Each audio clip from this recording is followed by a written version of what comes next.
As some embroiders, we like to be able to see a design in actual thread colors before stitching it. I'm Lindy Goodall, and in this video, we'll learn about coloring designs. I've opened the fancy shell design from the Nature folder that's in the included Hatch Designs folder. The Design Colors toolbar down here at the bottom of the screen shows the colors used in the design. You can see that it only has 5 colors, and each one has this little blue tag in the upper right-hand corner. That blue tag tells us that this color is used in the design. In other words, we have no unused colors in this design. To see where a color is used in the design, you can click and hold, and you can see exactly where that color is used.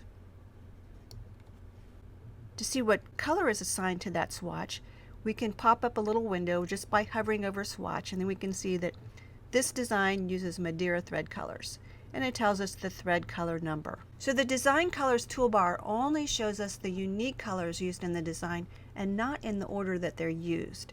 Instead, the order is set here by when they were added. To see the thread color stitching order, pop open the sequence docker, which is over here on the side, and you can see how the colors are used in the design. Notice that color 1 on this list corresponds to color number 3 down here on the Design Colors toolbar. You can also see that this orange color, color number 5, is used twice in our design.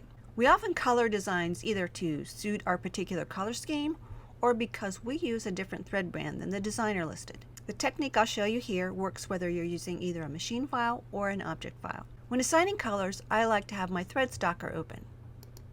And I like to have it open to full details. So I'm going to click on Show Thread Details. And now you can see my color list, and we have a color swatch, code, name, and the chart.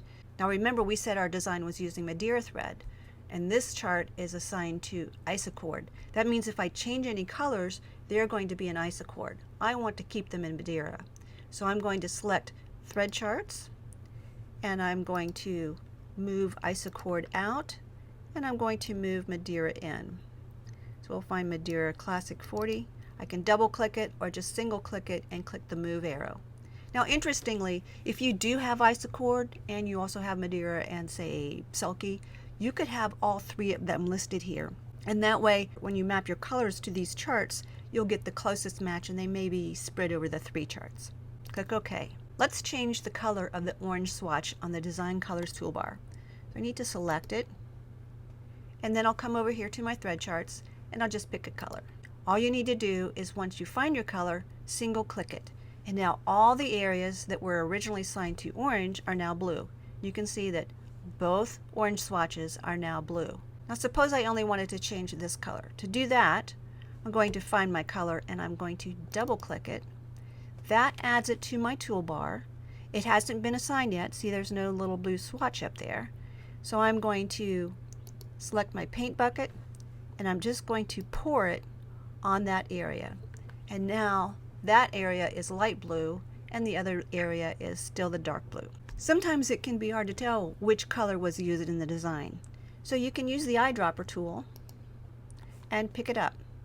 Now when I pick up a color, it's kind of like getting sucked up into the eyedropper tool, and then it squirts it onto this little square here.